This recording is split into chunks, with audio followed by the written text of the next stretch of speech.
to be a black straight dude in fashion is not very is not seen as often, I guess, Yeah, so what do you think it means to be a good man? What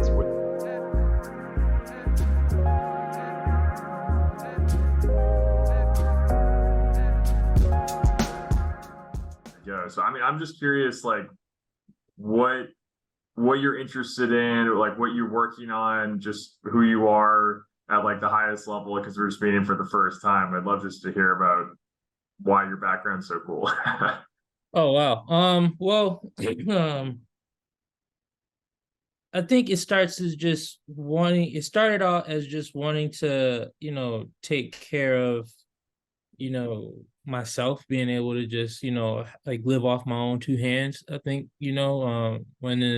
one of the very few lessons my dad always gave that he actually, gave me was like, like at some point it's either gonna be doing the grunt work or you're gonna be issuing it. So, and I'm like, yeah, I'd rather be on the other end of it. So, I just decided that I would take the route of learning how to do things myself and pushing forward that way. And all the things that I got into is really just because I just thought it was cool, if I'm being honest. High school, I would never be proclaimed as best dressed, or anything like that. No type of fashionable nothing. Didn't have anything to really be fashionable with. But it just kept evolving, and then eventually I just saw myself just being like, is it out of the realm of possibility to have one of the largest fashion houses in the world? Is it out of the realm of possibility to really try to be great, but like past mediocrity? You know what I'm saying? Like, because we all like, I don't want this to sound morbid, but like a lot of folks just die normal. You know what I mean? Like they die in mediocrity, they die in just ordinary. And I was just like, yo, how can I be extraordinary? And what could I do that I could be proud of? And I just so happened to land into this because, like I have a background in a lot of other things outside of just, you know, bag making. I started before I did this, I was doing clothes. Mhm. Before clothes, I was shooting content for, one of the biggest sports media platforms on social media. Mhm. I was like creating shows and stuff like that. And then even before that, I was shooting music videos at the highest level. Even before that, I was engineering and producing and writing songs. So, like I could the idea was to always just be busy and keep my hands busy and find a way to be my own boss. And I just so happened to fall into something that I was like, I can't see myself not doing this. Mhm. Yeah, I mean it's such a good path to share with the community. I think a lot of times when you look at someone successful or doing what they love, the path looks linear and each step makes sense. So it's cool to hear how you were kind of probing around different stuff you thought was cool, but didn't exactly all connect together, but still got you in a position where you're doing what you enjoy and finding success with it. So that's a cool, like, non-linear story. I'm curious what kind of like uncapped your sights to like a really high potential. Like, was there any limiting obstacles that you like had to mentally push through? Like, what inspired the like, all right, screw mediocrity, I'm gonna push for something bigger? What was that process like? So I grew up in the projects, Langfield projects in Buffalo, New York, and our life expectancy was what, 21, 22. And like the first goal was to, like, first of all, let's live past that number and then see what we can get out of that. And that required like cutting off a lot of friends, that required, separating myself from people and, like becoming alienated from the folks who look like me and who I grew up playing football with. And it was like, yeah, he different. I was like, I gotta be different because I can't do what y'all doing. Like, because like at some point in time, you wake up and you look out the window and you start seeing the same folks sitting on their porch year after year after year, and you're like, what's next? And that's really what sparked the need to just keep going, is just what's next. Because even when, to some extent, for a lot of us, we look at our parents, and our parents have had the same job for umpteen years or whatever, and they do the same exact routine day in and day out, and you can set your watch to it. And I'm like, wow, that sounds miserable. Like, I mean, only other people who have lives like that are prisoners. You know what I mean? Like, so I couldn't see it.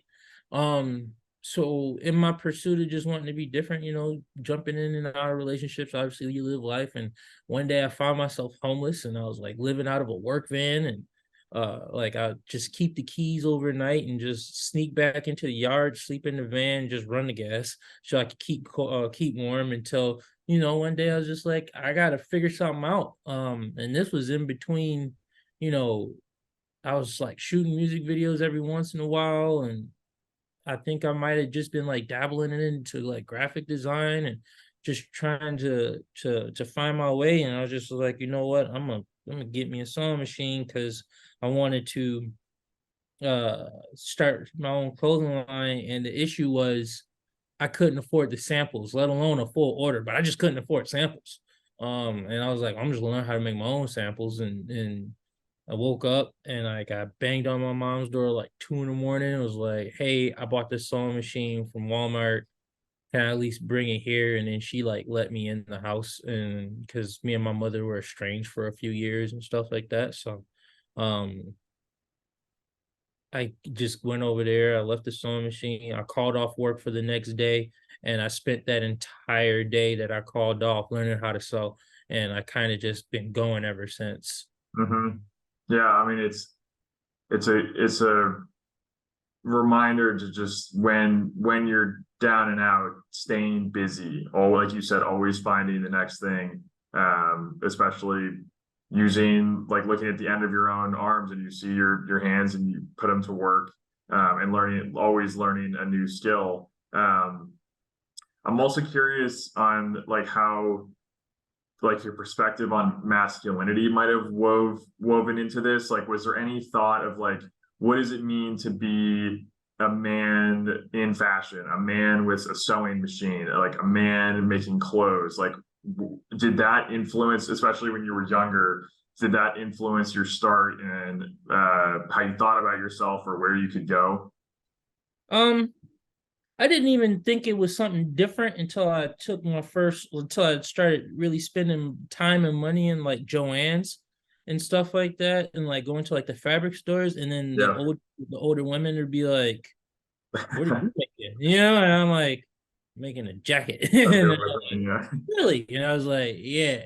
And I would show them the work, and at some point in time, like they started just recognizing me or whatever, because I would go in so much, and I was spending so much money because I didn't know any better, because like I was going in buying whole bolts of fabric, right? So like I never once did it cross my mind like, oh, you could just buy like a couple yards. I would just be like, how much is this? And then like, I put the whole entire roll of fabric on the table, and they'd be like X amount of dollars. I'm like, I guess that's what it costs to do this. And I just did it. And like, I still have I have a lot of fabric still left just sitting in a closet right now, from those days. And um, it just,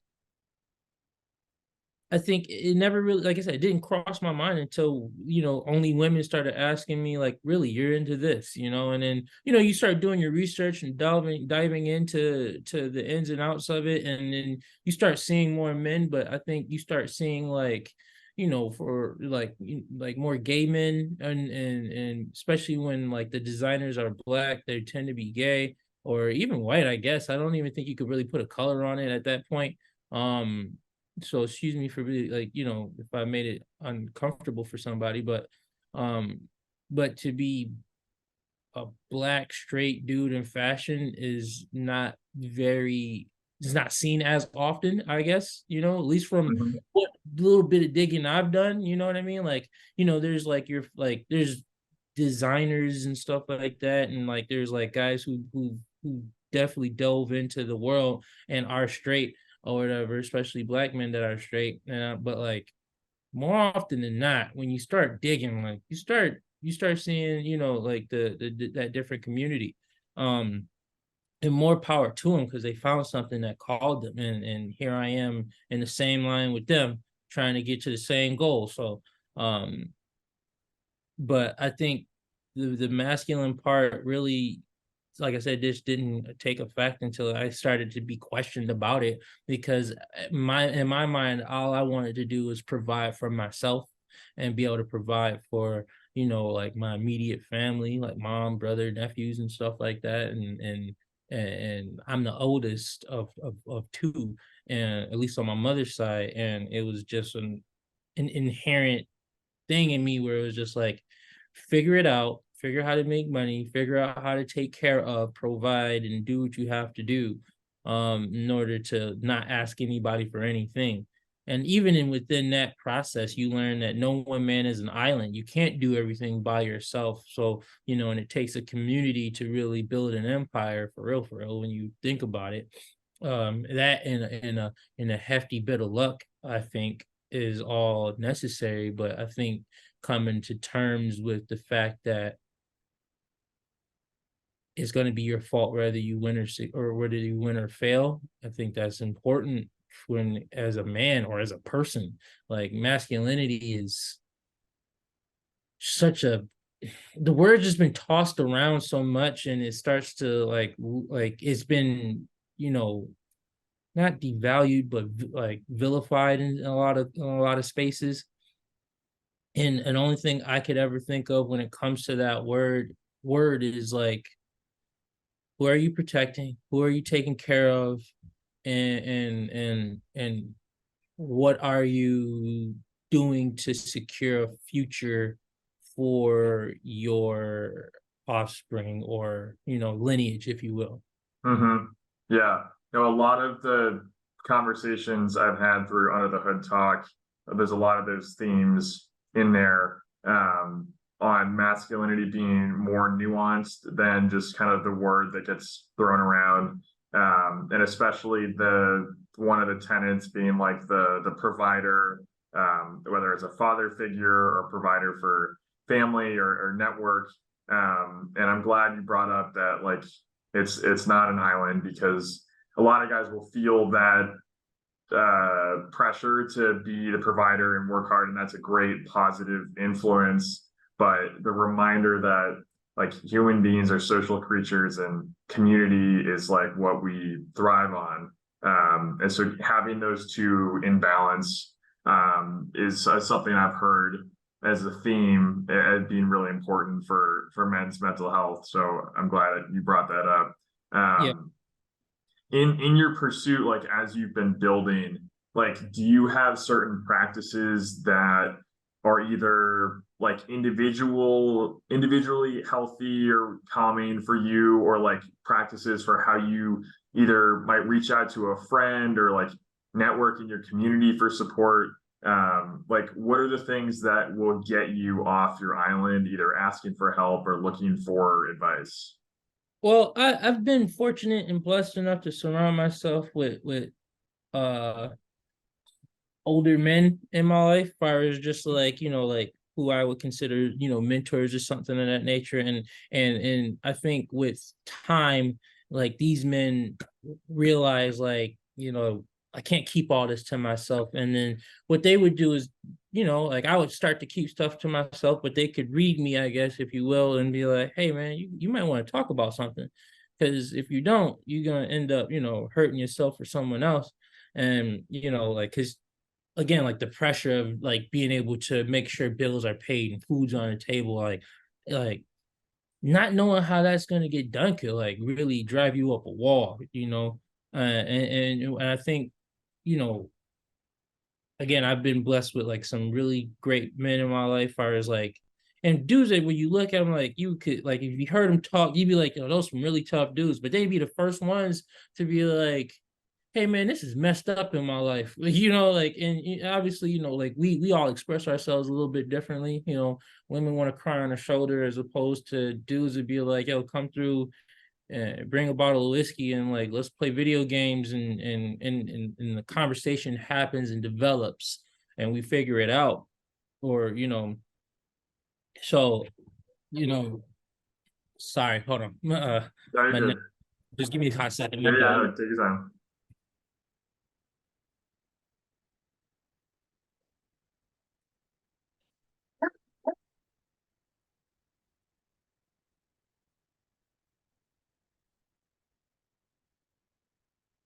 So yeah, sorry. Like I was saying, like the whole providing and taking care of, like, my nephew lives upstairs from me, and mom's at work and brother's gone. So like I work out of here. Like I don't have a 9 to 5. This is all I do.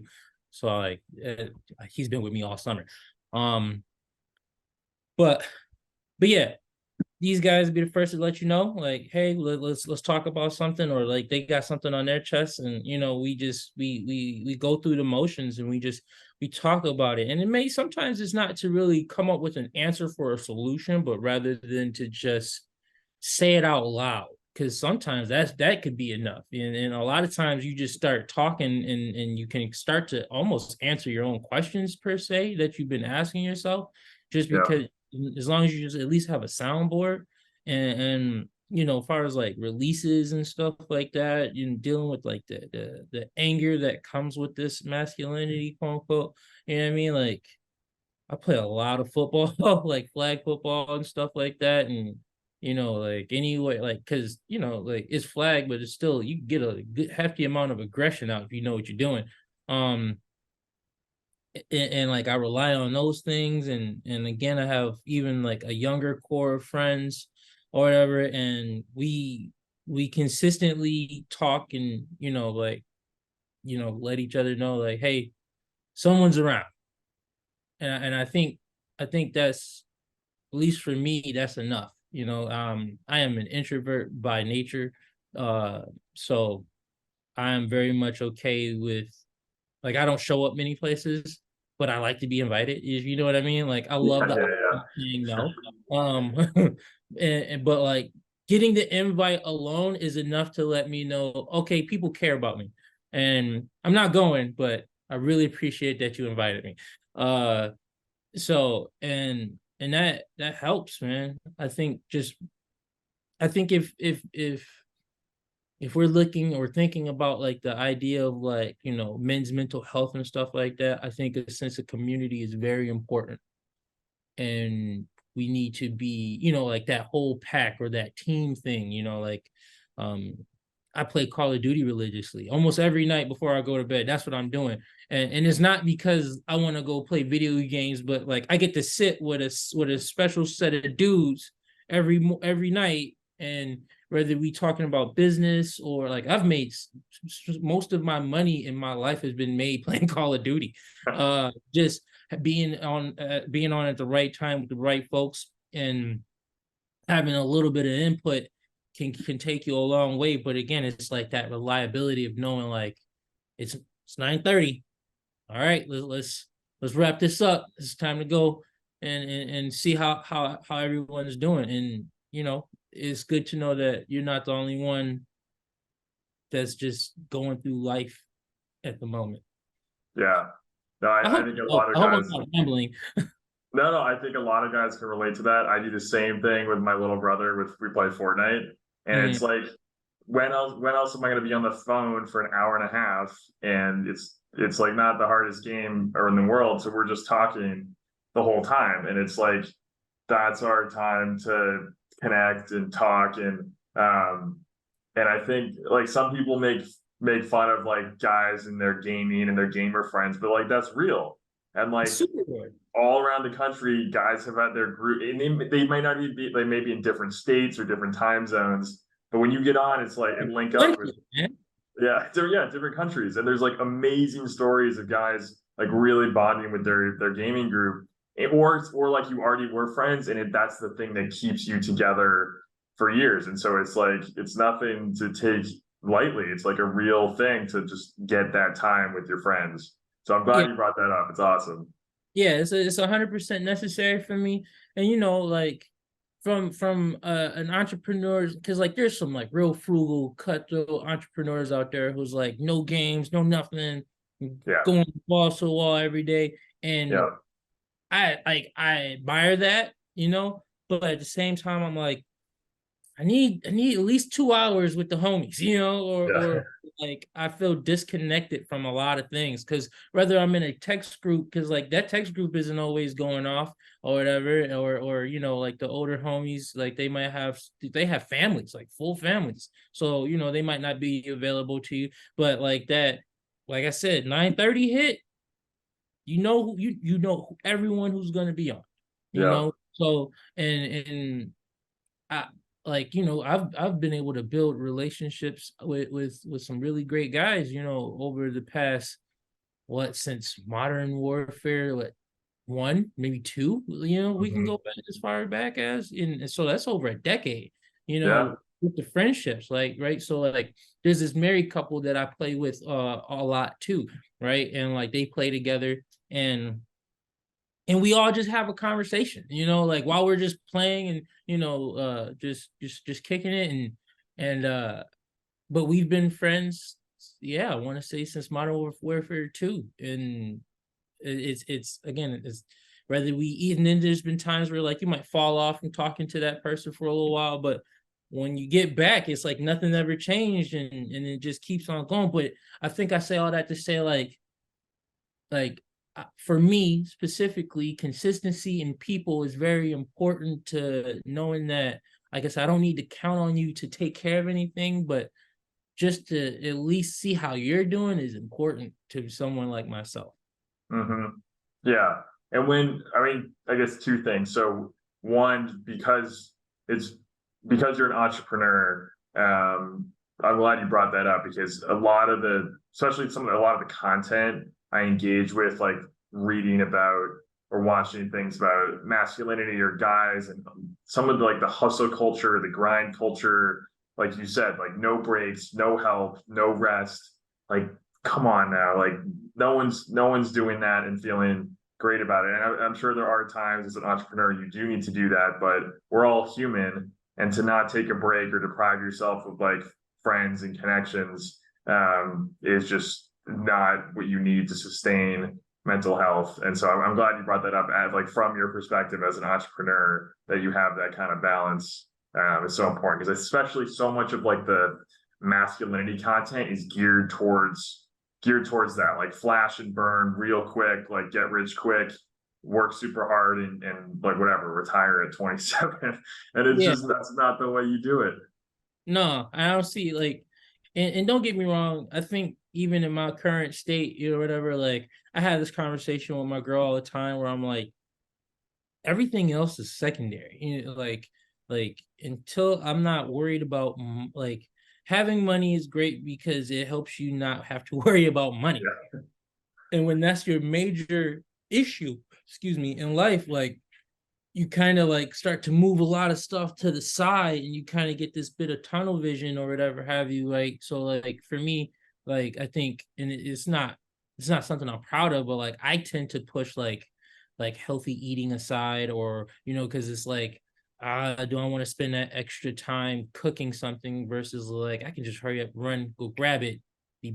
back, and then piece off of whatever it is that I got while I'm getting to it or whatever. And like that's not good. And like I think it also helps that my partner she's a dietitian, so like we tend to have balanced meals every night or Mhm. whatever. And I still struggle to still eat 3 times a day. Like Yeah. like I'm lucky if I eat twice, you know what I mean? Or Hmm. like we'll have the conversation of, well, like, you want to go outside for a walk. I'm like, there's no money out there, I'm not going. Like sitting in my house, and I'm gonna sit in this shop that I'm sitting in because I put tens of thousands of dollars into this, and it needs to all work. And if it doesn't work, I might die or something. Like, so it's it's a hard balance to maintain.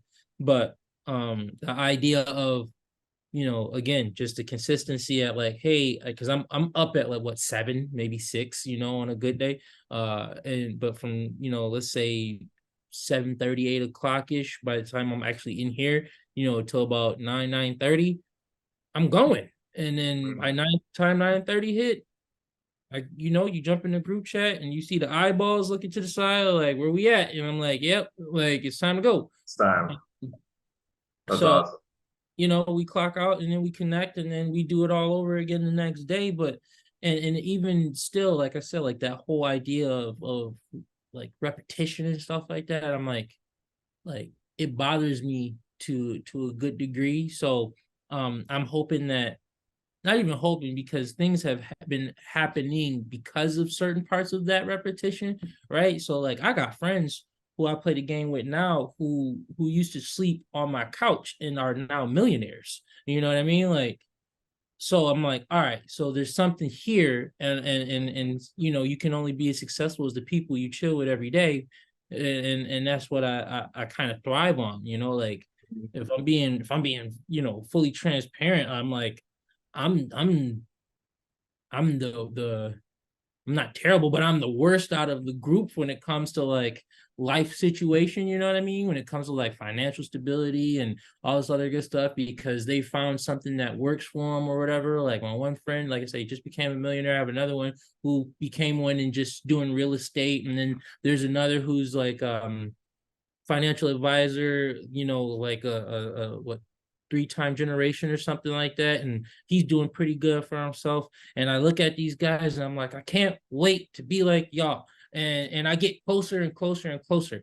The only difference between them and me is like, again, like they all have bosses and I don't want one.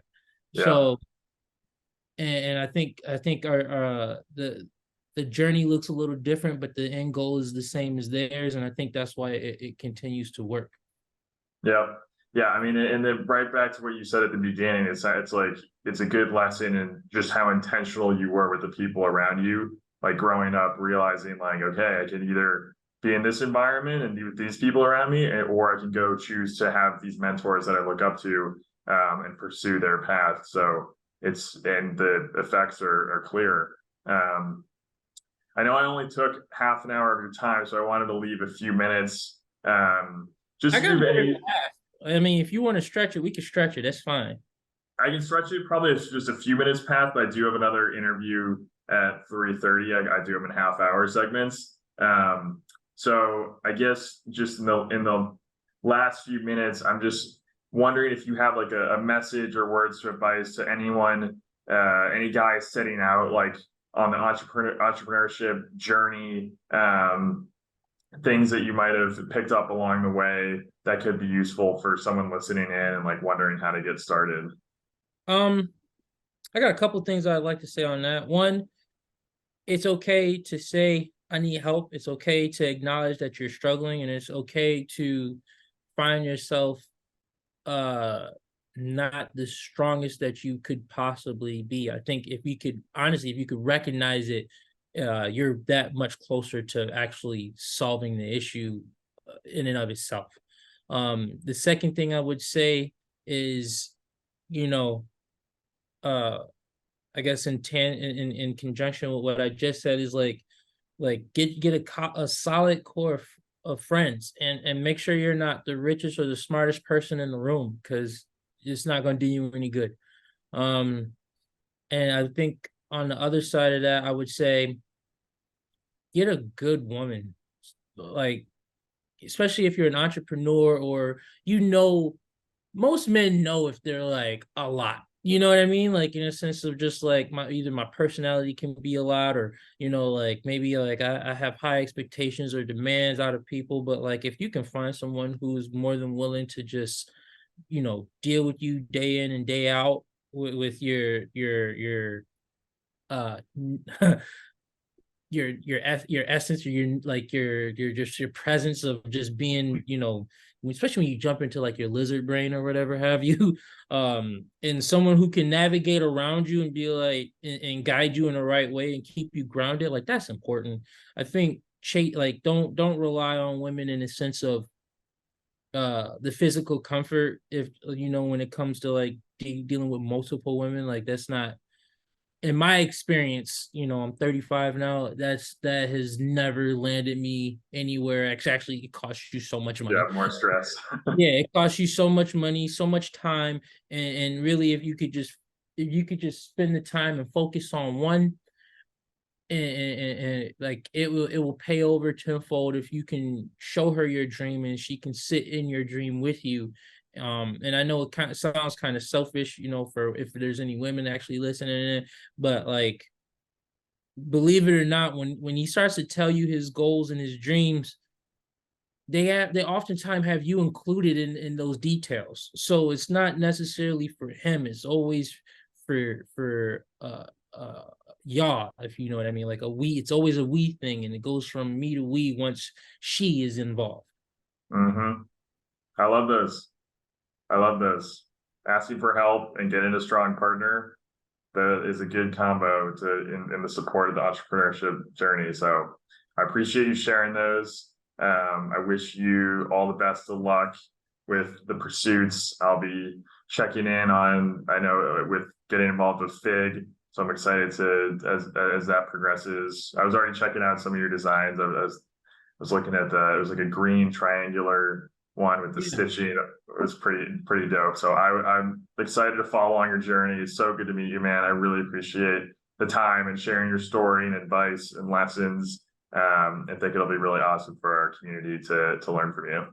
I appreciate it. Yeah, so what do you think it means to be a good man?